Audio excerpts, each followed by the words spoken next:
The last time a communist regime entered Afghanistan and tried to control it militarily turned out to be its end-game scenario. And China, being a master at repeating the mistakes of the past, seems inclined to do the same.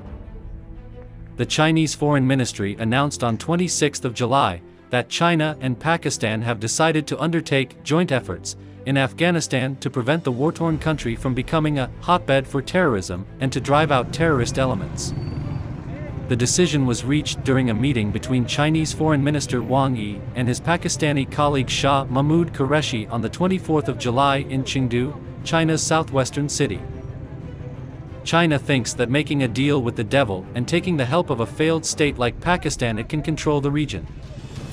But Pakistan, which has already ripped apart the USA with its dual speak, will add to China's problems rather than solving them. But the truth of the matter is that by making an entry into Afghanistan with its PLA troops, China is entering a whirlpool where these troops are destined to drown. For China, the problem is that the flare-up in Afghanistan can move beyond its borders and enter the Xinjiang region of China, where CCP is committing industrial-scale brutalities on the ethnic Uyghurs.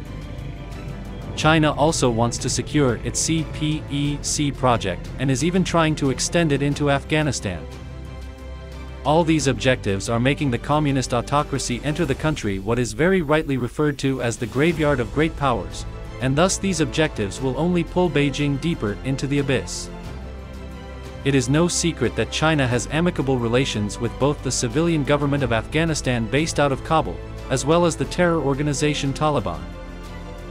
As a prerequisite, what China needs for the Taliban to do is to not provide a safe haven for the East Turkestan Islamic Movement, ETIM, deemed a terror organization of Uyghurs by China. Now a 9-member delegation led by Taliban leader Mullah Baradar Akund met Chinese Foreign Minister and State Councillor Wang Yi on 27 July.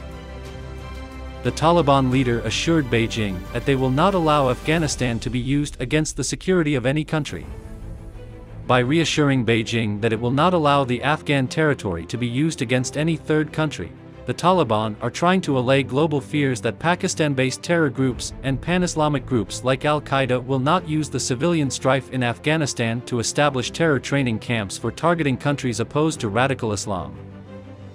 During its first term in power between 1996 to 2001, the Taliban gave shelter to majority of pan-Islamic terrorist groups like Al-Qaeda, Harkat al-Ansar, Hujai Bangladesh, held training camps for Pakistan-based groups like Lashkar-e-Taiba and virtually sponsored global jihad around the world. The Taliban delegation also thanked China for its continued cooperation with the people of Afghanistan, especially its continued cooperation in the fight against the coronavirus disease, COVID-19. According to Afghanistan watchers, the Taliban, with support of their handlers Pakistan, are seeking assurance from China to help them establish an emirate in Afghanistan lest US has second thoughts on the Sunni group after reports of large numbers of civilian casualties. The US has already declared that it will leave Afghanistan on August 31st. While Pakistan is trying to leverage its influence on Taliban to get close to revive its ties with the US, the Sunni Islamist group is piggybacking on Islamabad to strengthen its ties with China. The Chinese, on their part, are looking towards expanding the Belt and Road Initiative into Afghanistan and thereon to Central Asia for taking a grip on bilateral trade with Afghanistan and exploiting resources like coal, copper and iron ore in that country, said diplomats based in US and India. China wants to use Afghanistan as a route to Central Asian republics of Tajikistan, Turkmenistan, Uzbekistan and Kazakhstan. Taliban has the ability to use the ETIM and other terror groups in Afghanistan as a bargaining chip to ensure that China does not pretend to be the alpha male in their bilateral dynamic, and with the latest developments, it has already started to utilize that position. As the Taliban agrees to tame the ETIM, the terror organization and Taliban would have found a mutual benefit by cooperating with each other.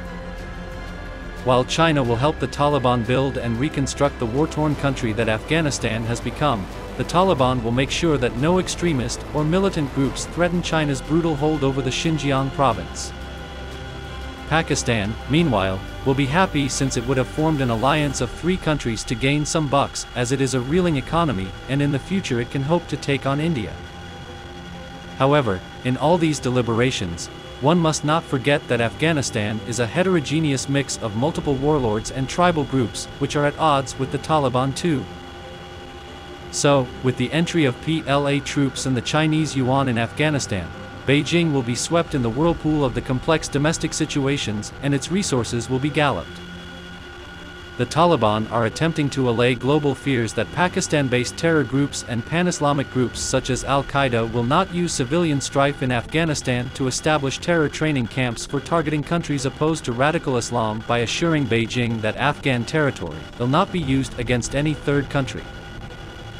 However, between 1996 and 2001, the Taliban provided safe haven to the majority of pan-Islamic terrorist groups such as Al-Qaeda, Harkat al-Ansar, and Hujai Bangladesh, maintained training camps for Pakistan-based groups such as Lashkar-e-Taiba, and virtually sponsored global jihad around the world. But, the actions that the Taliban is taking will even make a toddler realize that they cannot be trusted. The fact that they are getting closer to China and inviting them to Afghanistan means that they are not in control and are not even sure that they can maintain order. By getting persuaded by the Taliban and Pakistan to enter Afghanistan, China has dug its own grave. Taliban and Pakistan will leech off of Beijing to the maximum extent and may even add it to the list of great powers for whom the war-torn country has so far served as a graveyard. While it is a bad omen for China, the world should celebrate as the paper dragon is digging its own grave.